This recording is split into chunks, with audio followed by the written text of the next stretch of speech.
शुभेंदु अधिकारी के पीए चंद्रनाथ रथ की गोलियों से भूनकर हत्या कर दी गई।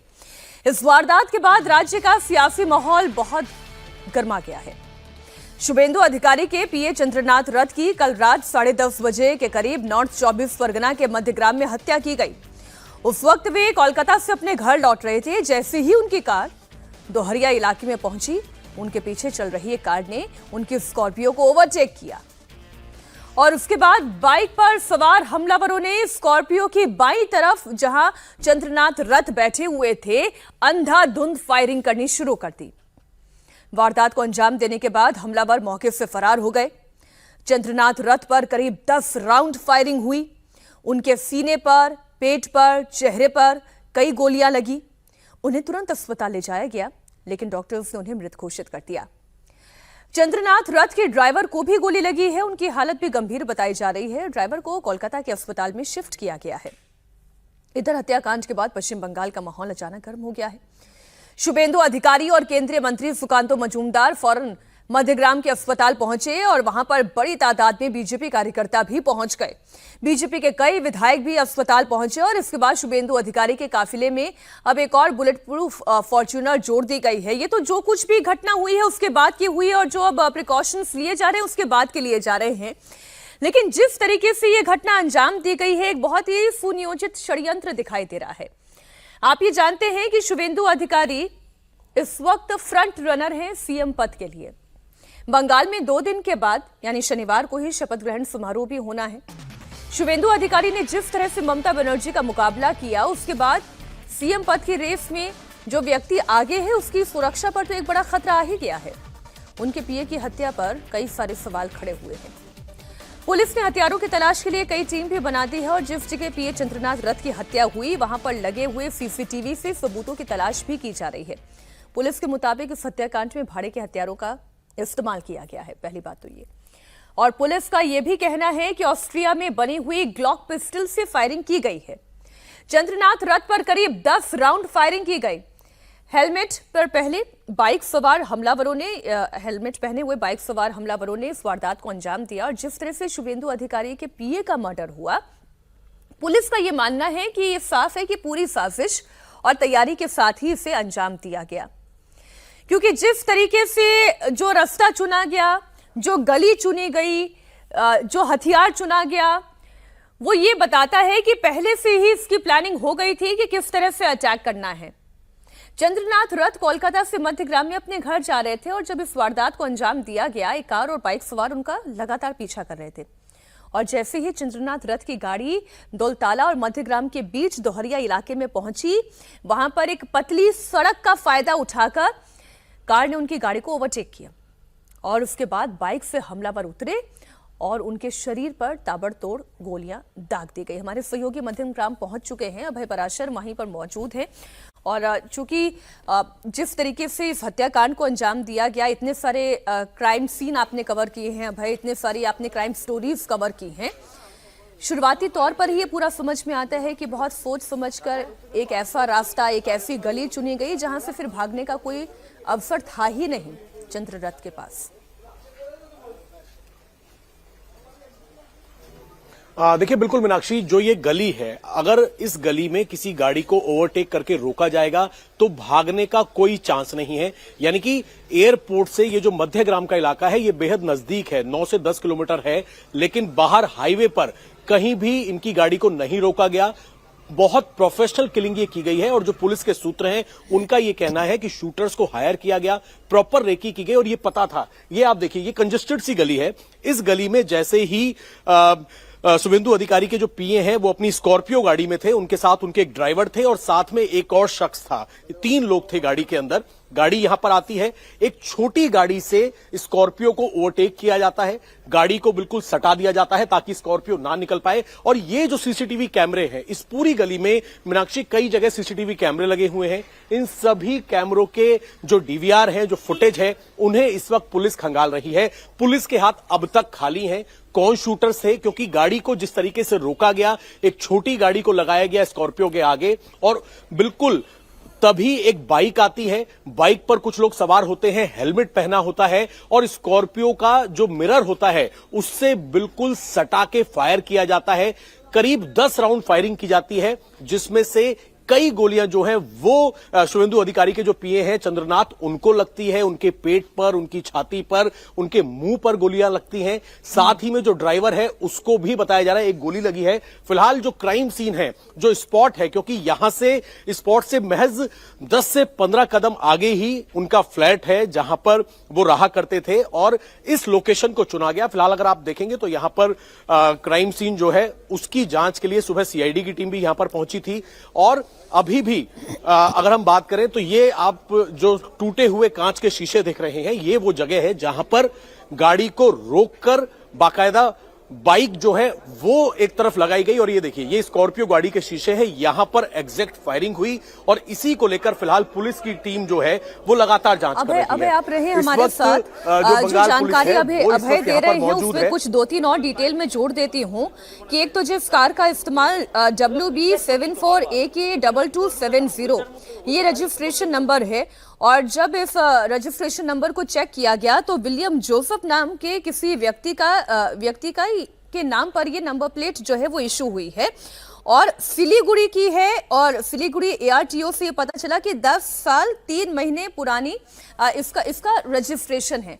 अच्छा, अपने पीए की हत्या की खबर मिलते ही शुभेंदु अधिकारी मध्यग्राम पहुंचे और उन्होंने हत्या को प्री प्लान्ड करार दिया। शुभेंदु अधिकारी ने कहा कि हत्यारों ने 2 से 3 दिन की रेकी के बाद इस वारदात को अंजाम दिया है। ये प्री प्लान मर्डर है, ये हम लोग का बात नहीं है, पुलिस का डीजीपी का बात है। 2-3 दिन रेकी करके fully pre plan murder, police ने इन्वेस्टिगेशन चालू किया। गेट का सीनियर पुलिस ऑफिसर लोग आया, हम लोग बहुत पेनफुल हार्ट में ये जो मर्मांतिक हादसा हुआ इसका निंदा करने का कोई भाषा आप लोग का पास नहीं। शुभेंदु के पीए के मर्डर के बाद बंगाल में सियासी बवाल भी हो रहा है और बीजेपी के सीनियर लीडर अर्जुन सिंह ने एक बड़ा आरोप लगाया है। अर्जुन सिंह ने ममता बनर्जी के भतीजे अभिषेक बनर्जी का नाम लिया है। अर्जुन सिंह खुद काफी वक्त तक टीएमसी में रहे, वो टीएमसी के काम करने के तरीके को भी जानते हैं। उन्होंने इस मर्डर को लेकर क्या कहा वो आपको बताते हैं। देखिए, ममता बनर्जी का जो भतीजा है वो स्पष्ट रूप से एक खूनी आदमी है और देखेंगे उसको एक आदमी थप्पड़ मारा था, वो पागल था और उसको 7 बरस बाद उसको पीस के मार दिया था। उसको हार बर्दाश्त नहीं हो रही क्योंकि 2000 पुलिस, करोड़ों रुपया का लूट। अब उसने क्या किया कि एक मैसेज दिया, मैसेज बंगाल के लोगों को दिया। वो मैसेज में ये हमारे चंद्र कुमार रथ को हत्या करवाई। अजीत जी, अब ये जो बात अर्जुन जी कह रहे हैं ये एक राजनीतिक आरोप भी हो सकता है, लेकिन जो वो बात कह रहे हैं कि हार नहीं पच रही है वो तो सामने दिखाई दे रहा है। और अगर अर्जुन सिंह की ही बात को मैं आगे बढ़ाऊं, इसी के आधार पर अगर मैं सवाल पूछूं, तो फिर भाई सरकार भले ही बीजेपी की हो, सिस्टम में तो अभी भी ये लोग अंदर तक घुसे हुए हैं। बिल्कुल, अब इनके बयान के 2 पहलू हैं। एक तो ये राजनीतिक पहलू है कि हार बर्दाश्त नहीं हो रही है और वो तो हम लोग देख रहे हैं। ममता बनर्जी ने कहा कि हम इस्तीफा ही नहीं देंगे मुख्यमंत्री पद से, अगर हार आपको ग्रेसफुली एक्सेप्ट करेंगे तो इस्तीफा देंगे। तो वो नहीं, हार तो बर्दाश्त नहीं हो रही है। लेकिन पार्टी की हार के साथ साथ एक और इसमें है कि एक और बात यह है, खास बात, कि शुभेंदु अधिकारी ने लगातार 2 बार ममता बनर्जी को हराया। एक तो पहले उन्होंने नंदीग्राम में हराया, दोबारा भवानीपुर में हराया। तो ये हार ज्यादा बड़ी होगी क्योंकि ममता बनर्जी को भी ये चीजें बिल्कुल, उनको ये लग रहा होगा कि कैसे उनका आदमी, एक उनके साथ काम करने वाला, उनकी उंगली पकड़ के आगे बढ़ने वाला आदमी कैसे इस तरह से उनको हरा सकता है। तो ये फ्रस्ट्रेशन तो कहीं ना कहीं है, उनमें भी है और अभिषेक बनर्जी में भी है। बयान का दूसरा पक्ष ये है कि उन्होंने एक मैसेज देने के लिए यह हत्या करवाई है। अगर एक जिम्मेदार व्यक्ति हैं, अर्जुन सिंह एमपी भी रहे हैं, अभी भी एमएलए का चुनाव लड़े, उनके बेटे पवन सिंह भी चुनाव लड़े, दोनों लोग बैरकपुर के बड़े मजबूत दबंग नेता हैं। अगर वो कह रहे हैं तो इस पहलू से भी जांच होनी चाहिए। लेकिन एक ये उनके बयान की हमने बात कही। हम लोग जो यहाँ 2 दिन से चुनाव के बाद हो रही हिंसा पर जो चर्चा कर रहे हैं, उसमें ये पहली हिंसा है जो प्री प्लान्ड दिख रही है। बाकी तो हम लोग चर्चा कर रहे थे कि स्पर ऑफ द मोमेंट में हो रही है, हिट ऑफ द मोमेंट में हो रही है, स्पॉन्टेनियस है कि कहीं कोई कम अंतर से हारा है, उसके समर्थक, दोनों पार्टियों के समर्थक आपस में भिड़ गए। ये प्री प्लान्ड मर्डर दिख रहा है, जिसके बारे में शुभेंदु अधिकारी ने कहा रेकी की गई, क्योंकि ये रैंडम हत्या नहीं है, ना आइडेंटिटी, न टारगेट रैंडम है, न तरीका रैंडम है। उन्होंने जो बात कही अर्जुन सिंह ने कि अभिषेक बनर्जी को आप कोई शांत आदमी मत समझें, अभिषेक बैनर्जी को एक पागल आदमी ने थप्पड़ मार दिया था, 7 साल के बाद पीस कर उसे खत्म किया। वो अब ये भी उनका एक बयान है, क्योंकि अगर ऐसी कोई बात पुलिस इन्वेस्टिगेट करती तो सजा हुई होती है अभिषेक बनर्जी को। लेकिन अब ये मामला जो वो आरोप लगा रहे हैं उनके राजनीतिक पहलू को हम लोग छोड़ दें, इसके बावजूद एक ये प्री प्लान्ड मर्डर है और इसकी जांच उसी अंदाज में करनी चाहिए है जैसा, हालांकि देखिए अभी टीएमसी खुद ही कह रही है कि इसकी सीबीआई जांच कराइए। हाँ, तो अगर ऐसा है तो फिर तब तो एक नया एवेन्यू खुल जाएगा कि ऐसा फिर कौन सी ताकत आ गई जो मुख्यमंत्री बनने के पहले शुभेंदु अधिकारी के लोगों को टारगेट कर रही है और शुभेंदु अधिकारी को चैलेंज भी कर रही है। और एक इशारा ये भी है कि शुभेंदु अधिकारी ही क्योंकि फ्रंट रनर है सीएम पद की रेस में अमिताभ जी, इसलिए टारगेट पर वो भी हैं। टारगेट पर अगर उनके पीए हैं तो वो भी हैं, लेकिन उनके पीए ही क्यों चंद्रनाथ रथ? देखिए क्या है कि बंगाल में तो पोस्ट पोल वायलेंस काफ़ी होता है। 2021 में भी अगर आप देखेंगे तो बहुत सारे इंसिडेंट्स हुए थे। इस बार पोलिंग के दौरान ज़रूर, क्योंकि सीएपीएफ की प्रेजेंस थी, तो पोलिंग वायलेंस कम हुआ। लेकिन अगर आप राज्यों की बात करें तो अगर राज्यों में नंबर 1 पर है Bengal post poll pre poll violence में, इलेक्शन रिलेटेड। अब बात यह है कि अगर ये तो बहुत ही दुखद घटना है, और आप अब ये समझ लीजिए कि अगर टीएमसी जीत गई होती तो क्या हो रहा होता। ये तो सेंट्रल फोर्सेस की प्रेजेंस है, टीएमसी चुनाव हार गई है, उसके बाद बीजेपी के लोगों पर, या बीजेपी का एक कार्यकर्ता भी शायद कल उसकी भी डेथ हुई है कोलकाता में ही, शायद कोलकाता में ही वो भी है ना। एक तो कोई फिर क्या हुआ है होता? बीजेपी के कार्यकर्ता, उनकी हत्या हुई और अब शुभेंदु अधिकारी जी के पीए की हत्या हुई है। तो दुखद बात है, इसकी जांच जरूर होनी चाहिए। देखिए वायलेंस किसी भी फॉर्म में सही बात नहीं है और ये तो पॉलिटिकल आरोप है, इसकी जांच होगी। अब नहीं, लेकिन मेरा जो सवाल था जी, मैं उस सवाल के साथ आपके पास आती हूँ कि ये ही क्यों, उनके पीए ही क्यों? देखिए, एक सॉफ्ट टारगेट भी चुनना होता है ना। एक आप हार्ड टारगेट अगर चुनेंगे तो उसके लिए फिर उसका अलग रिपरकशंस होते हैं। अगर कोई मैसेज देना है, अगर कोई प्लान करके कुछ एक राजनीतिक मैसेज देना है तो एक सॉफ्ट टारगेट चुना जाता है। तो आप देख रहे हैं कि चंद्रनाथ रथ कितने सॉफ्ट टारगेट हैं। एक ड्राइवर और अपने एक सहयोगी के साथ स्कॉर्पियो गाड़ी में रात में 10:30 बजे अपने फ्लैट में रहने जा रहे हैं। इसका मतलब आमतौर पर नेताओं के पीए और निजी सहायक जो होते हैं वो राजनीतिक मामलों से दूर रहते हैं, उनका कोई न दुश्मनी होती है और न किसी वायलेंस में इन्वॉल्व होते हैं, तो एक सॉफ्ट टारगेट होता है। सर, लेकिन जो पश्चिम बंगाल के ही जो जानकार हैं वो ये बता रहे हैं कि चंद्रनाथ रथ केवल एक उनके एसोसिएट नहीं थे, उनके करीबी मित्र थे। एयरफोर्स में उन्होंने काम किया था, वो शॉर्ट टर्म सर्विस में थे।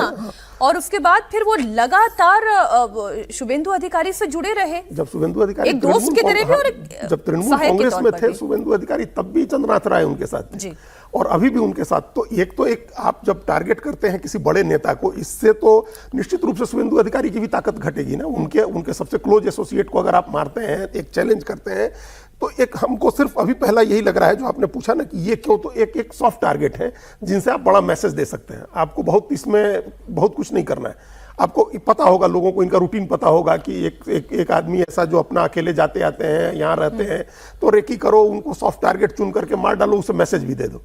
तो अब एक तो ये एक पहलू, इस पहलू से जो जांच करनी चाहिए है, सीबीआई जांच हो या सीआईडी जांच करे, राजनीतिक पहलू से हो, कोई आपराधिक मामला हो उससे हो, और भी कोई मामला इसके साथ जुड़ा हुआ हो तो हो। लेकिन अब इस हत्याकांड ने एक मैसेज ये भी दिया है मीनाक्षी जी कि जो प्री पोल वायलेंस नहीं हुआ या पोल के टाइम वायलेंस नहीं हुआ, तो उसके बाद सारी एजेंसी भी एकदम हमको लगता है कि कॉम्प्लिसेंट हो गई कि अब कुछ नहीं होगा, सब शांत हुआ। अब तो सब कुछ निकल गया, अब तो बीजेपी जीत गई और चुनाव निकल गया, तो अब क्या है, अब तो शांति हो जाएगी। लेकिन फिर इसका मतलब कि सब लोगों ने गलत रीड किया पश्चिम बंगाल को। तमाम सावधानी और सुरक्षा और केंद्रीय बलों की तैनाती के बावजूद भी ये वायलेंस वहां हो सकता है। तो नए सिरे से रीइंफोर्समेंट की जरूरत है केंद्रीय बलों को भी और तमाम एजेंसीज को भी, चुनाव आयोग को। ये दरअसल मैसेजिंग की बात है जो अभी हमारे दोनों मेहमान समझाने की कोशिश कर रहे हैं कि ये वो मैसेज है कि भले ही इलेक्शन खत्म हो गया, भले ही नतीजा सामने आ गया, भले ही शपथ ग्रहण समारोह की तैयारी हो रही हो, लेकिन शांति अभी आ गई है, स्थिरता भी आ गई है। इसके ऊपर अभी एक बड़ा सवालिया निशान है। ये आगे भी कोशिश होगी, आगे भी ऐसी कोशिश होगी कि सरकार को बदनाम कर चुकी, आप आए हैं शांति बहाल करने के नाम पर, बीजेपी वहां जीती है, तो इस तरह के वायलेंस से तो इमेज पर असर होगा ना। तो एकदम होगा कि आप नहीं कंट्रोल कर पा रहे हैं या वायलेंस अभी भी हो रही है, ये भी एक होगा, ये भी चैलेंज है, बड़ा चैलेंज। इसमें इमेज पे आती हूँ सर, लेकिन एक बार दर्शकों को ये बता दूं क्योंकि बहुत से लोग नहीं जानते, शुभेंदु अधिकारी तो खैर बड़े प्राइम फेस थे पश्चिम बंगाल के चुनाव के, अभी भी हैं, और वही मुख्यमंत्री बन सकते हैं, ऐसी संभावना भी प्रबल है। लेकिन चंद्रनाथ रथ कौन है वो आपको बता दें। चंद्रनाथ रथ पिछले 5 सालों से शुभेंदु अधिकारी के साथ काम कर रहे थे और चंद्रनाथ रथ पूर्वी मिदनापुर के नंदीग्राम के ही रहने वाले थे। शॉर्ट सर्विस कमीशन के तहत आर्मी में सेवाएं दे चुके थे और सेना से रिटायर होने के बाद शुभेंदु अधिकारी के निजी स्टाफ के रूप में वो काम करने लगे। चंद्रनाथ रथ और उनका परिवार पहले टीएमसी से जुड़ा हुआ था। शुभेंदु अधिकारी भी पहले टीएमसी से ही जुड़े हुए थे। शुभेंदु अधिकारी के टीएमसी छोड़ने के बाद रथ का परिवार भी बीजेपी के साथ जुड़ गया और चुनाव प्रचार अभियान में महत्वपूर्ण जिम्मेदारी उनके भी हिस्से थी। केंद्रीय मंत्री सुकांत मजूमदार ने साफ कहा है कि किसी को भी बख्शा नहीं जाएगा, सभी को सजा दिलाई जाएगी। उन्होंने भरोसा दिलाया कि हमारी सरकार के सत्ता संभालते ही सब कुछ ठीक हो जाएगा। घटना है, police is investigating the matter. आप धैर्य रखिए, कार्यकर्ता को हमने बोला कि धैर्य रखिए और पुलिस पूरा व्यवस्था लेगी। डीजी साहब आए थे खुद और डीजी पुलिस ने जो बताया, इन्वेस्टिगेशन बहुत दूर तक गया है, किसी को बख्शा नहीं जाएगा। लीगली जो प्रोसीड्योर है सबको कानून के दायरे में लाया जाएगा, एक भी नहीं बचेंगे। हमारे मुख्यमंत्री जी को शपथ लेने दीजिए, उसके बाद हमारी पार्टी की सरकार बनने दीजिए, सब ठीक हो जाएगा। थोड़ा टाइम लगेगा, सब ठीक हो जाएगा। हत्या पर बंगाल बीजेपी अध्यक्ष ने भी बयान दिया। राजनीतिक बदले की भावना से ये मर्डर किया गया है, हत्या का सच जल्द सामने आएगा। ये कोई पॉलिटिकल मैसेज देने के लिए किया गया है या इसका पीछे कोई दूसरा कारण है? पॉलिटिकल वेंडेटा है। ये तो इन्वेस्टिगेशन चल रहे हैं, सच सामने आ जाएगा, ये विश्वास हमारा है। लेकिन कोई साधारण मर्डर नहीं है। ऐसा नहीं है कोई मुठभेड़ हो रहे थे, उसका भीतर में ये घुस गया, इसको गोली लग गया, ऐसा नहीं है। एक गाड़ी का सारे चेसिस नंबर बदलकर उसको लाया गया, रास्ता रोका और बाद में मोटरसाइकिल से उसको ऊपर फायरिंग हो गया। सारे राज्य का स्थिति ऐसे ही बना दिया तृणमूल कांग्रेस ने। Law and order situation Paschim Bengal में नहीं है। Constitution doesn't exist in West Bengal. यह महाजंगल राज का समाप्ति कर दिया जनता ने ईवीएम बॉक्स में। लेकिन हमारा दायित्व भी ज्यादा बनता है। लोग फिर से उसमें वापस जाना नहीं चाहते। जैसे बिहार की जनता, उत्तर प्रदेश का जनता अपने राजनीतिक रंजिश का कारण लोगों को मारना, उसका खून। अमिताभ जी, जब पश्चिम बंगाल चुनाव के नतीजे आए तब प्रधानमंत्री नरेंद्र मोदी ने बीजेपी हेडक्वार्टर से जो संबोधन दिया था, उन्होंने कहा था कि बदले का नहीं, अब बदलाव का समय है। लेकिन अगर इस तरीके की तस्वीर सामने आएगी, ये तो साफ दिखाई दे रहा है, ये तो बदले की राजनीति दिखाई दे रही है। अब ये टीएमसी इसमें इन्वॉल्व है या नहीं, ये पुलिस जांच करेगी, सीआईडी जांच करेगी, टीएमसी खुद कह रही है सीबीआई जांच करा लो। लेकिन ये तो पॉलिटिकल वेंडेटा की तस्वीर है और आज ये चंद्रनाथ रथ है, कल कोई और हो सकता है। इसीलिए जैसा अजीत भाई साहब भी कह रहे हैं कि सेंट्रल सिक्योरिटी फोर्सेस को बहुत चौकन्ना रहने की ज़रूरत है।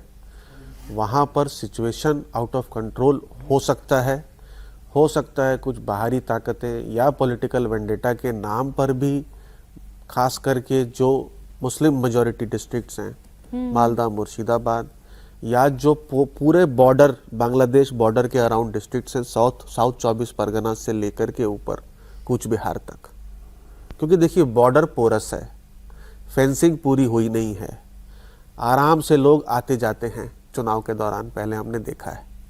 वही लोग आकर के बोगस वोटिंग, कुछ लोग उसमें से आकर के बोगस वोटिंग करते थे सुबह शाम को वापस, और वहाँ से कुछ लोग आकर के क्राइम इंसिडेंट्स भी कर सकते हैं और वापस चले जा सकते हैं। तो आई थिंक बीजेपी गवर्नमेंट की सबसे पहली और इम्पॉर्टेंट प्राथमिकता वहाँ पर होगी ये बॉर्डर फेंसिंग के मामले को सुलझाना, क्योंकि ये एक सिर्फ बंगाल के लिए रिस्क नहीं है, ये नेशनल सिक्योरिटी रिस्क है। क्योंकि हमने देखा है कि जो लोग घुसपैठिए वहाँ घुसते हैं वो सिर्फ बंगाल तक सीमित नहीं है। आज नोएडा, गुड़गांव, पूरे भारत में फैले हुए हैं वो लोग, और कई लोगों ने तो यहाँ पे आधार कार्ड बना करके यहाँ की आइडेंटिटी और वोटर आईडी कार्ड भी ले लिया है। तो नेशनल सिक्योरिटी रिस्क मुद्दा है। और ऑफ कोर्स पॉलिटिकल वायलेंस की उम्मीद है, बैकलैश होगा। अब बहुत ध्यान से जो नई सरकार बनती है उसको ये सॉल्व करना पड़ेगा, चौकन्ना रहना पड़ेगा। ये जो आपने घुसपैठिए वाली बात की, एक एंगल इस पर भी डिस्कस कर ले। गृह मंत्री अमित शाह ने यही कहा था ना कि सब जगह मैं फेंसिंग कर पा रहा हूँ, लेकिन ममता बनर्जी बीएसएफ को भी जमीन देने के लिए तैयार नहीं कि वो इस बॉर्डर को सुरक्षित कर सके। इस घटना में भी ये जो दोनों हमलावर आए थे और हेलमेट पहना हुआ था, क्या पता घुसपैठिए ही हो, फायरिंग करके वो भाग भी गए हों बॉर्डर पार करके, क्या पता। नहीं हो सकता है, इस बात की पूरी संभावना है। और हमने जैसे कहा अभी पहले कि ये इस तरह की घटनाएं बढ़ेंगी। अच्छा, इस तरह की घटना कभी आपने किसी और प्रदेश में देखी है, या इस तरीके का कोई इंसिडेंट पोस्ट पोल इंसिडेंट जहां पर इस तरीके की हत्या अंजाम दी गई हो? इतने बड़े नेता के किसी निजी सहायक का हम लोगों ने नहीं सुना था, कभी नहीं सुना था कि इस तरह से प्लान करके टारगेट करके। देखिए यहाँ टारगेट करके वायलेंस होता था, लेकिन उन लोगों को टारगेट किया जाता था एक मैसेज देने के लिए कि कोई हमारा विरोध न करे। जो लोग विरोध में वोट किए रहते हैं उनको टारगेट किया गया रहता है पहले से, उनके खिलाफ हिंसा होती थी, गांव में हिंसा होती थी, मारे जाते थे, आम वोटर हो गए, वही मारा जाता। आप हमको तो इतना ऐसी आयरनी देखिए कि इन्होंने कहा, शुभेंदु अधिकारी ने जब वो स्ट्रांग रूम में गए तो उन्होंने कहा कि भाई नेता को Z+ की सुरक्षा मिली होती है, नेता का कुछ नहीं होता है। पार्टी के आप लोग कार्यकर्ता हैं, दोनों पार्टी के कार्यकर्ताओं को कहा उन्होंने, तृणमूल की और बीजेपी के लोगों को, कि आप लोग मिलकर रहिए, आप लोग को आपस में क्यों लड़ना है।